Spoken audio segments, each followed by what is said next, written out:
Hi. So we are switching now. I'm going to moderate, and Charles is going to talk. So just a few words about Camilyo and about this session. So Camilyo, for the ones that don't know us yet, we are an all-in-one platform. We think that we're probably the first one and the most comprehensive one. We cover from presence to marketing to sales and business productivity in one platform. And the challenge of selling that's what we're going to talk today. Over the years, we didn't start from being an all-in-one platform. We started actually being a website builder platform. And every year we ask ourselves, what are the challenges of the SMBs? What are the challenges of the industry? What are we facing? What are they needing? What do they need? How are we going to solve it? And so on and so on. And we evolve over the years through that, through asking, how can we target the next channel and the next thing? And every year we're also trying to ask ourselves the hard questions. And the question that we ask ourselves this year is, how do we sell that? Because it's very easy to sell Google, it's very easy to sell Facebook, it's even easy nowadays to sell in a way to explain websites, but when you come and sell an all-in-one solution that includes 16, 20, Vendasta is bringing 60-something modules, how do you do that? And that's a question we wanted to try to answer. So we asked LSA and Charles to conduct a survey for us. And from that point, I'll just let Charles describe it. We divided the session to two parts. First is the survey that Charles will present, and then one of our partners, Local Search from Australia, which is actually implementing several of the outcomes of the survey, will shortly also present how it is actually implemented. All right, thank you. I'll take that one right there, this one here. Okay, so I obviously wear a lot of hats around here.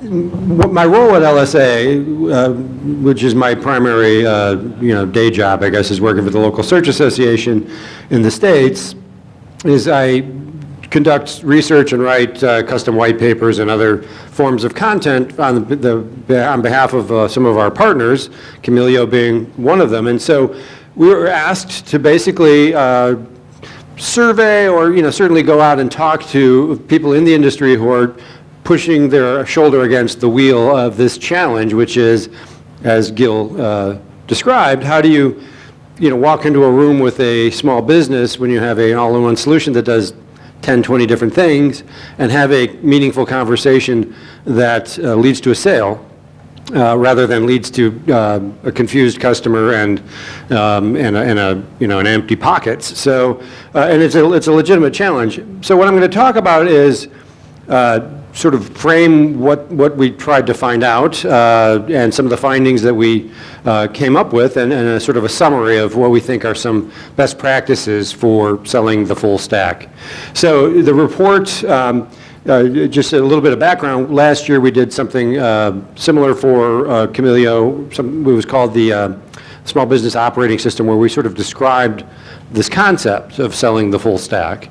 And sort of the carry-on for this paper is to describe, how do you sort of overcome some of the friction that results from having so many pieces of functionality in one product, essentially. So I'm going to summarize our findings. The paper will be published in November, and you'll have an opportunity to download it and read it yourselves. So I'm just going to give you some high-level findings from it. Okay, why the full stack? Okay, I'm an American and I love pancakes, so every time there's a full stack conversation, I use the pancake metaphor. I realize it's a bit parochial. I apologize for that. But that is a pretty delicious looking stack of pancakes. So anyway, the stack we're talking about has nothing to do with carbohydrates, but it's about functionality around marketing solutions and back office solutions. And there's clear advantages, business advantages to offering the full stack, many of which have already been described, so I won't belabor them. But monthly recurring revenue, who doesn't want that? Brenda just talked about, more units per sale or per, if you sell people 4 things versus 1 thing, your churn improves dramatically. These are all very real, compelling reasons to sell the full stack. And of course, another issue is if you sell the full stack, even if you don't sell it all at once, you have an opportunity for additional conversations on an ongoing basis with the customer. So these are very compelling reasons to do it. And there's also demand. I think I showed, this is I actually shared this data yesterday. Basically, the bottom line is 2/3 of small businesses in our research indicate they would much rather buy multiple products from a single source rather than go source them individually. That sort of stands to reason, but the data really supports that sort of common sense assumption. Okay, so, but as Gil indicated, there is a challenge involved. If you can't sort of have a quick, easy conversation about this, you end up with, your sales costs are driven up because you're spending way too much time having these conversations instead of having an efficient sales conversation. You lead with confused customers, confused sales reps. It's if you walk in there and try to talk about every piece of the stack, these are the results. It's not good. So how do you do it? So what we did is we talked to a bunch of people. There's some pictures of some of the folks that we talked to. Actually, Brendan's in there. I'm not going to cite Brendan, but we've had this conversation with him a number of times. And I'm just going to give you like a quick high level of what some of the folks shared with us. And I'm not going to read all these in detail. But, and it's going to sort of coalesce around a few basic findings, which is that, first of all, you don't walk in and sell the full thing. You have to keep those simple, short conversations. And this will come up over and over again. And automation of and what it really comes down to is a lot of the sales happen afterwards in sort of the after-sale process.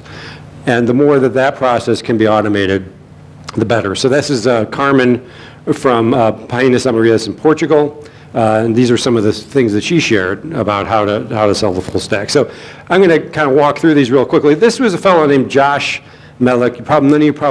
Maybe a couple people in the room know him. He has a business basically that sells review management software to small businesses, where basically a process for soliciting reviews, which are obviously a big driver of SEO and a lot of good reasons to have reviews about your business online. And they have they're an inside sales organization, so they've sort of mastered this idea of doing a quick demo and getting a 15 to 30 minute conversation that leads to a sale.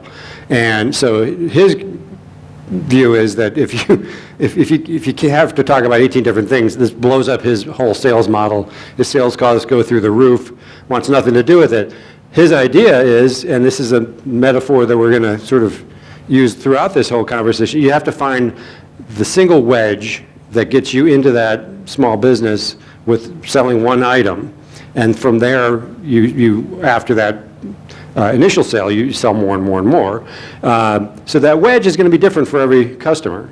For one customer, that might be a specific feature, or it might be a specific benefit. But you have to find that wedge that gets you into the door, and then it's the process over time of building on adding elements to the stack. We talked to Vendasta quite a bit about this subject. Jackie, who will be speaking, I'm actually running another conference next week in San Francisco. Jackie will be speaking there, and it's all about the whole stack and how to go to market with it. And, this is sort of repeating some of the things Brendan just said, but this notion of the single trusted provider and selling what they need rather than what you want to sell them. Brendan covered this already. Really critical point, that second one in particular. Because that gets you in there, gives you that opportunity to expand your relationship with the customer. So Mark McLeod, the one thing I will say that he points, he's a big investment advisor to companies that are raising money in small business software. So he's the guy to talk to if you really want to understand what makes these businesses succeed or fail. And his one point is, if you think you can't afford to invest in service, you're wrong, because you can't afford not to invest in service. So if after that initial sale, if you don't have a process to serve that customer, make sure that their customer experience is top shelf, first rate, then your shooting yourself in the foot. You have to make that investment, and that gives you that opportunity to build into that stack.